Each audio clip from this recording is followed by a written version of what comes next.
Hello, Growth Groups friends. Today we are discussing praying our tears, and we are going to look at Psalm 6 for that. So, obviously, Psalm 6 is a psalm of lament. We typically think of the psalms as praise psalms. And while it is true that almost every psalm contains an element of praise, the most common type of psalm is actually the lament. Out of 150 psalms, 67 of them are laments, which kind of makes sense. If you think about it, the fallen world we live in and the types of prayers we typically pray, it shouldn't be surprising that most of the Psalms are lament Psalms. So that's where we are today, is in Psalm 6, in a lament. And our topic for today is praying our tears. So lament, what is lament? Lament is when we go before God in a posture of distress, pleading for God to help us with this thing or that thing, whatever it is we're struggling with at that time, that we are asking for God to help, to rescue us, to remedy the situation. That is a lament. And the beauty of lament is that despite our pain or struggles or whatever it is we're going through, that when we turn Godward, if we can use that word, we find hope. So that's what we hear David doing today in Psalm 6. So let me pray and we'll get started. Lord, give us ears to hear what you have for us today. Bless our time here together, and help us gain a new understanding of prayer as lament, as a safe place and a worthwhile place to bring our tears, Lord. In your Son's name we pray. Amen. Okay, so let me read Psalm 6. It's a short one. We're going to spend more time discussing the psalm than we are reading it. It's a short one. Okay, so it says, Lord, do not rebuke me in your anger or discipline me in your wrath.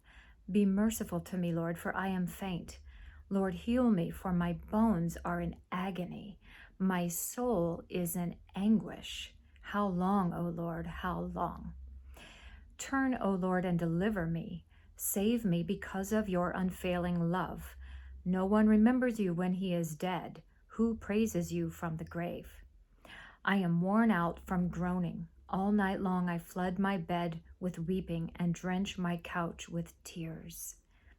My eyes grow weak with sorrow. They fail because of all my foes. Away from me, all of you who do evil, for the Lord has heard my weeping. The Lord has heard my cry for mercy.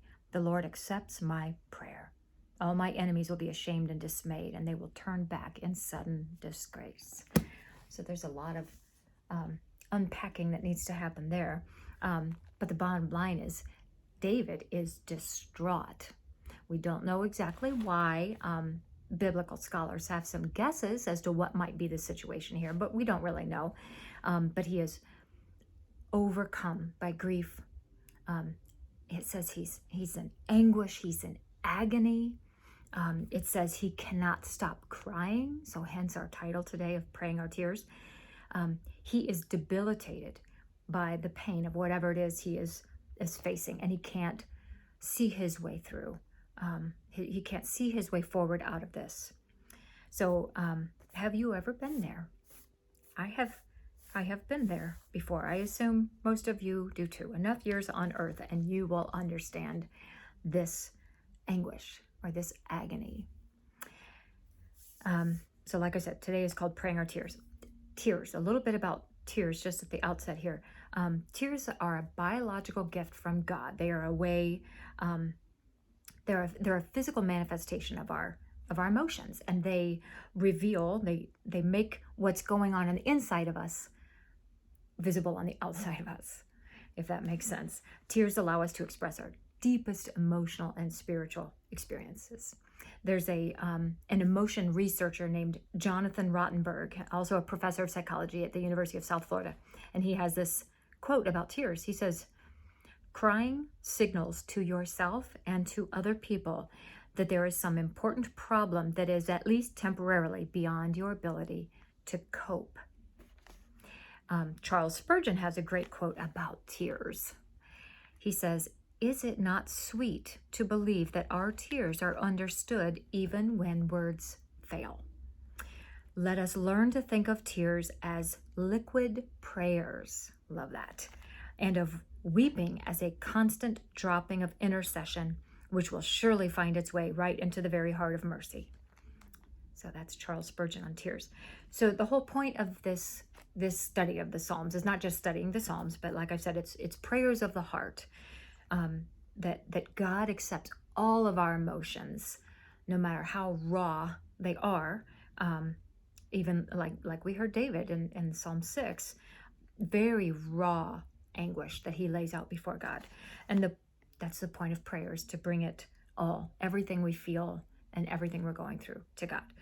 Psalm 6 provides us then with sort of a pattern that we can follow for how we can react in a God-honoring way when we're going through a season of tears, of grief, of anguish, of agony even. The weight of sorrow or guilt. David, there's some guilt in here too. Any sort of distress, even if it's of our own making, as was apparently the case with David here in Psalm 6. So let's take a deeper look at Psalm 6 in 3 parts, like 3 lessons that Psalm 6 teaches us about God-honoring reaction to pain, to tears, to struggling, to sorrow, and what God might have for us when we find ourselves in a place like David was in. So the first thing, lesson 1 that we get out of Psalm 6 is tell God all of your sorrows. David did it very well here. He began with just honesty about his condition and just listed out his complaints before God, his challenges. He didn't gloss over anything. He just laid it all out there. He's in agony, the text says. Now, unlike Psalm 51, we are not told, remember that the beauty of Psalm 51 is we were told right up front, here's the situation for where David finds himself. We're not told that in Psalm 6. We don't know exactly what was happening in David's life at this time, though we have some guesses. But the psalm is general enough about agony and grief and guilt and distress and anguish. It's just general enough to invite others in to that emotion, into that circumstance, who may also feel similarly. The psalm shows us that it's okay to begin right where we are and to tell God everything honestly, to present it before him, raw and unfiltered. He can handle it. So in effect, the psalmist here is responding to God as if God has said, tell me all your sorrows. There's this great story in the Chronicles of Narnia. I'm sure a lot of you are familiar with that. If you haven't read them all, there's 6 books, and the 5th one in the series is called The Horse and His Boy. And there's this great story of an orphan named Shasta. And this orphan boy runs away when his guardian tries to sell him into slavery. So agony and anguish for him as well, as you can imagine. So the little boy Shasta meets Aslan, the lion, who is the messianic figure of the Chronicles of Narnia. So let me read for you a little section of this, Shasta, the orphan boy. It says, being very tired and having nothing inside him, Shasta felt so sorry for himself that the tears rolled down his cheeks. There's our theme again, our tears. But then Shasta discovered that someone or somebody was walking beside him. It was pitch dark and he could see nothing. And the thing or person was going so quietly that he could hardly hear any footfalls. What he could hear was breathing. His invisible companion seemed to breathe on a very large scale, and Shasta got the impression that it was a very large creature. And that was a horrible shock. It darted into his mind that he'd heard long ago there were giants in these northern countries. He bit his lip in terror. The thing went on beside him so very quietly that Shasta began to hope that he'd only imagined it. But just as he was becoming quite sure he'd imagined it, there suddenly came a deep, rich sigh out of the darkness beside him. And Shasta said, who are you? And the thing said, one who has waited long for you to speak. Its voice was not loud, but very large and deep. And Shasta said, are you a giant? The large voice said, you might call me a giant, but I am not like the creatures you call giants.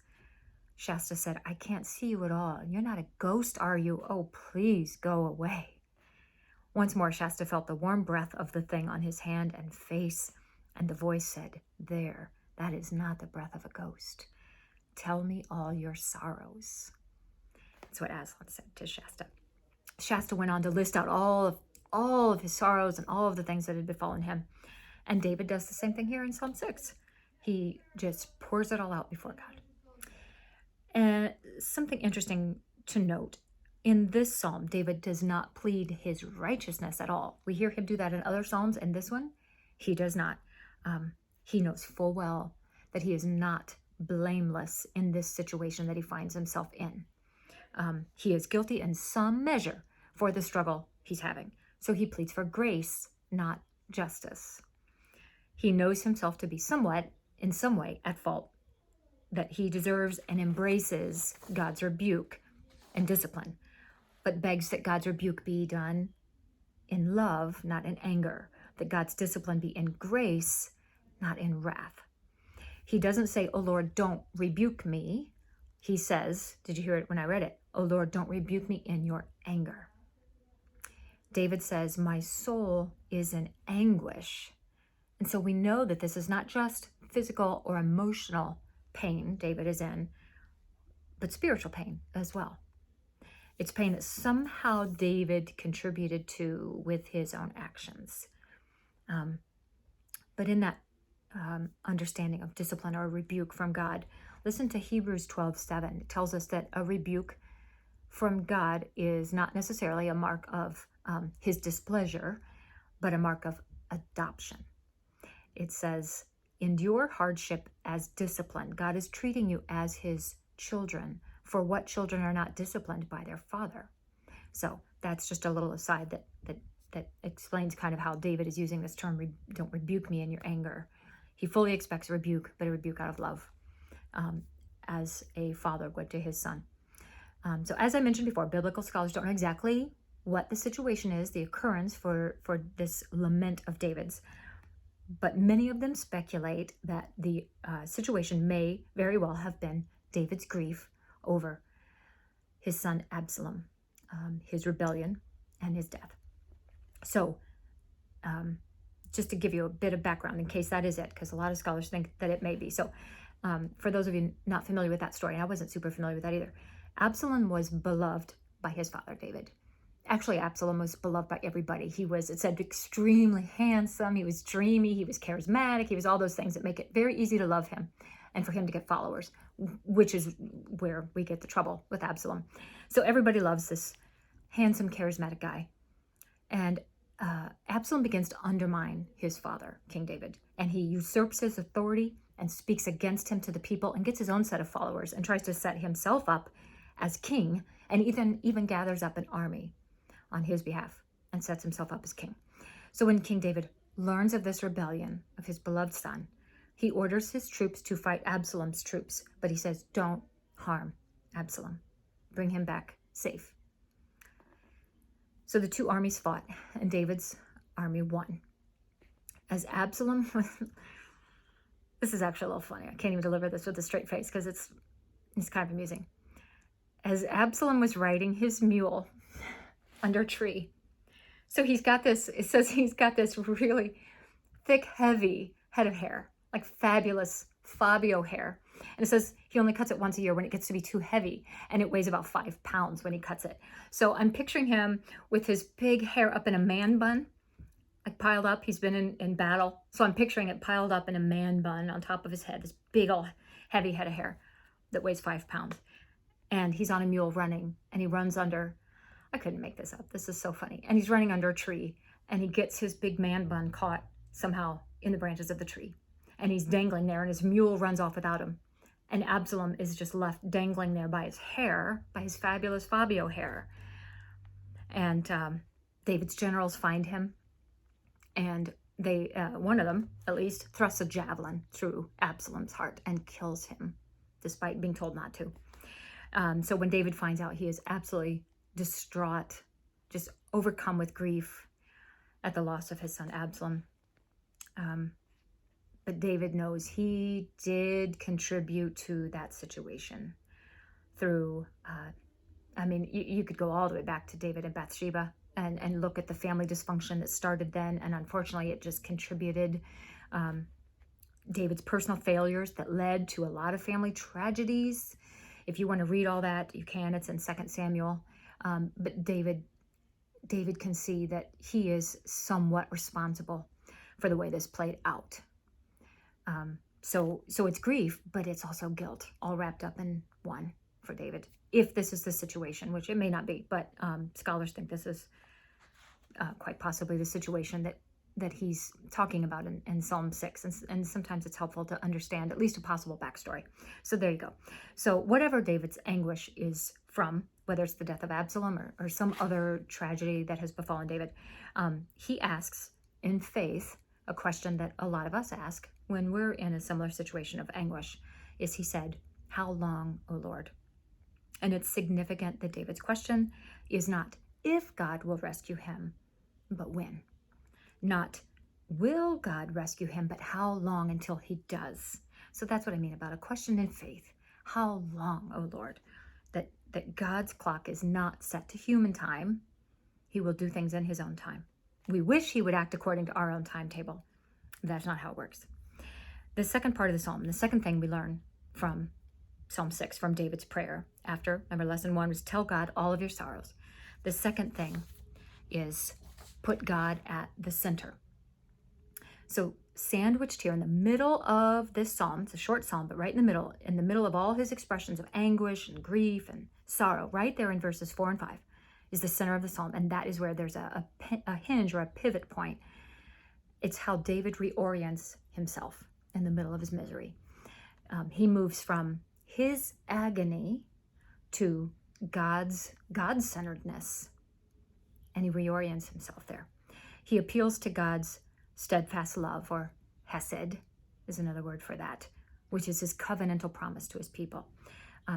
You've heard me say in a lot of the other psalms we went through that look at the thing that's in the very center of the psalm, that a lot of times there's a literary device going on and it's in the center for a reason, that's somehow like a hinge point or a pivot or something critical to understanding and interpreting the psalm. No different here. This part in the center is a very important part. Here are the verses right in the center of the psalm. Turn, O Lord, deliver me, save me for the sake of your steadfast love.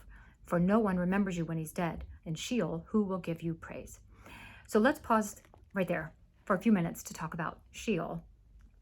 And I'll be honest, I thought this was going to be a quick little segue, little transition point, little detour where I would tell you exactly what Sheol means. I'd cover it in half a second and we'd move on. But I fell into another rabbit hole. I tend to do that. It's not as simple as I thought it was going to be. And so I'm going to spend a little bit of extra time on this detour, and hopefully it's worthwhile to you. But Sheol is mentioned 65 times in the Bible. So I think it's a worthwhile detour to understand this word. It's only parenthetical to Psalm 6. It is not critical to understand what it means, but helpful. And like I said, it's a word that comes up a lot in the Bible, so we might as well dig in and see what this means. Sheol. I said it's used 65 times in the Bible. It is translated the pit 3 times. It's translated the grave 31 times. And it's translated hell 31 times. The word Hades, which is the Greek equivalent, same word but in Greek, is used an additional 11 times. And it's translated as hell 10 times and grave 1 time. And then adding to the confusion are 2 other words also translated as hell in the New Testament. And these are Tartarus, which is found once, and Gehenna, which is used 12 times. So now I can understand why I've always been confused by the word Sheol, because it's confusing. I get it now. I assume I'm not alone. Maybe you have wondered exactly what this is too. The short answer is the word Sheol, which is usually translated in the Bible as hell or grave, is neither one of those things, is not those things. That's where the confusion comes in. All Sheol really means is a place of darkness where the dead go. All it means. Same thing with the Greek word Hades. It's just the same word in Greek. Hades is not hell. Sheol is not hell. They are not the grave either. They are neither of those things, even though that's typically how they're translated. You have to remember that the people of the Old Testament had a murky understanding of the afterlife. their understanding of the afterlife wasn't so much wrong as it was just incomplete. They did not have the New Testament revelation yet, like we have. We have the 2020 hindsight, right? We have the New Testament. They didn't at the time. Jesus was able to let us know about heaven and hell because he had firsthand knowledge of the world beyond. And the Israelites didn't know this yet, of course. So their understanding of what happens when you die was murky at best. So that's why it's sometimes hard to translate exactly what they meant by this. And they meant different things by this. Over time, their understanding of Sheol changed too. So the Israelites believe that when life ended, the dead are gathered up into their tribes and their families, and they are taken to this sort of underworld. There is no remembrance there. There's no praise of God, kind of like what we heard in this psalm. There's just stillness, powerlessness, lack of knowledge or activity, just a true place of the dead. It's not a place of full unconsciousness, no, though. Don't think of it that way. It's more of a semi-consciousness from which your spirit could possibly be aroused temporarily.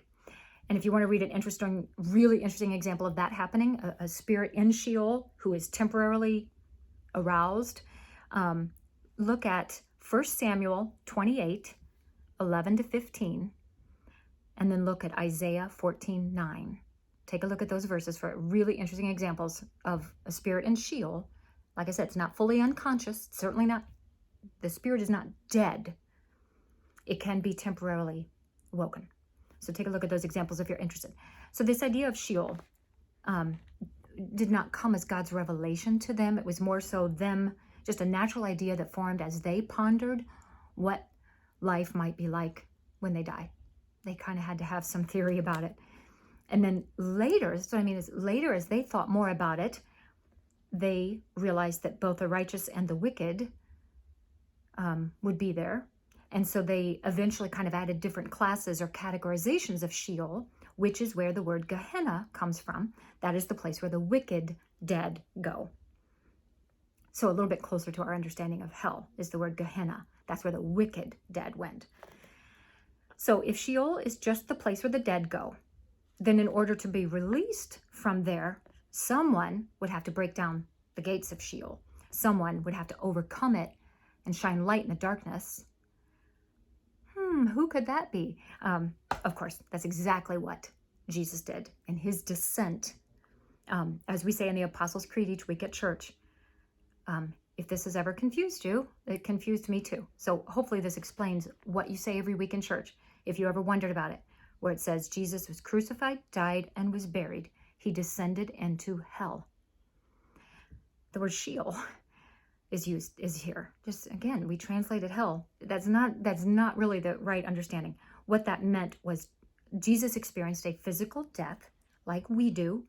His body was buried in a grave. That's where his body went. His soul departed to the place of the dead, Sheol. And then in his resurrection, he defeated death and the grave and broke down the gates of Sheol from the inside. So that's how he defeated death. His body went to the grave. So that's why Sheol and grave aren't the same thing. His body went to the grave. Your spirit, your soul, goes to Sheol, the place of the dead, which is what Christ defeated. From the inside, broke that. Psalm 86:13 says, "For great is your love toward me. You have delivered me from the depths of Sheol." Or as the NIV translates it here correctly, from the realm of the dead. Matthew 12:40, Jesus said, "For as Jonah was 3 days and 3 nights in the belly of a whale, so the Son of Man will be 3 days and 3 nights in Sheol." Or as the NIV translates it, in the heart of the earth. Kind of like that underworld I said. Jesus was saying that he would spend his time in Sheol in the days between his death and his resurrection. Those 3 days were spent in Sheol. Okay, that is the end of our detour. It was a lengthy detour. I hope it was worthwhile to you. If you'd ever had any misunderstandings about that, totally fair that you would be maybe a little sketchy in the details because it is kind of confusing. So I hope that has been helpful, and that was a major detour from where we were. So let's get back to Psalm 6. We were talking about putting God in the center, and we were looking at the very center of this psalm. And let me read those lines again. They're right at the center. Turn, O Lord, deliver me. Save me for the sake of your steadfast love. For no one remembers you when he is dead. In Sheol, who will give you praise? So in effect, David is saying, Lord, save me from death in this situation, to make yourself look good, to vindicate your name, to demonstrate to the nations that you keep your promises and that your glory is untainted and your faithfulness is without question. So if he can go on living, he can go on praising God and demonstrating God's faithfulness to his promises. If he goes on living, is what he's saying there. So hopefully that makes a little bit more sense than it did in the initial read through. So as David appeals to God's own honor and glory, a powerful reorientation is happening in David. There's a shift happening. So as he was listing off all God's sorrows, his focus had been purely on himself and his distress. He said, I am in agony, I am in anguish. And it's not wrong for David to acknowledge and voice his pain. And in fact, he needs to start there. He needs to own his disorientation. That is perfectly acceptable to start there. I am in agony, he says. But then the reorientation happens and he lifts his eyes and then he is reoriented on the foundation of God's allegiance to himself. And that David can bank on that. It's a guarantee. As God gives David the wherewithal to move beyond his anguish, that's where the deliverance begins. It doesn't mean a full rescue is going to come right away. There could still be more anguish ahead. And that's what I kind of found interesting is the anguish verses follow that center hinge. His anguish is not done. The situation is not fully resolved. So that's why the litany of complaints kind of continues after the verse 4 and 5. It continues. But at least David has found some solid footing on God's promise of steadfast love. So then lesson 3, and our last lesson from this psalm. Know that God hears. So look at the shift that happens in verses 8 through 10. Look at David's confidence all of a sudden. He takes a different tone. There's a shift. Listen to how he sounds on the other side of his God-centered hinge there that happened at 4 and 5. Listen to this. Depart from me, all of you who do evil, for the Lord has heard my weeping. The Lord has heard my cry for mercy. The Lord accepts my prayer. So earlier David had asked, how long, O Lord? And now he remembers that God might delay. He's on his own time. But he has heard his prayer. He accepts his prayer, and he will respond in his own time. And then here's an important question for us. How does David know that God heard him and accepts his prayer? Where does that confidence come from? It's not a new revelation. God didn't whisper something to him after verse 7, and now in verse 8, things look totally different. It wasn't that time has passed and all of a sudden the situation worked out.